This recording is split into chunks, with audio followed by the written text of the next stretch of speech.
Hey everyone, in this tutorial, I'll show you how to fix AdSense verification issues.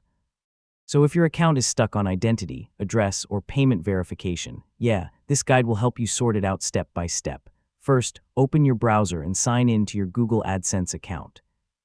Once inside, look at the top of your dashboard for any verification warnings like identity, address PIN, or tax verification. If it's identity verification, upload a clear copy of your government-issued ID exactly as requested. For address verification, enter your AdSense PIN correctly. Make sure the PIN matches the letter exactly. If you see a tax issue, go to Payment Settings and complete your tax information form. Also make sure your bank account or payment method is added and verified, or payments may stay on hold. And always use your real name, correct address, and matching bank details. Small mistakes can trigger verification delays. After submitting everything, Google may take a few days to review and confirm your verification.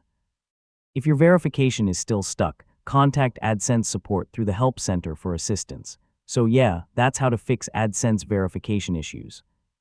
Once everything is verified, your account will be fully active and ready for payments. Thanks for watching, and I'll see you in the next guide.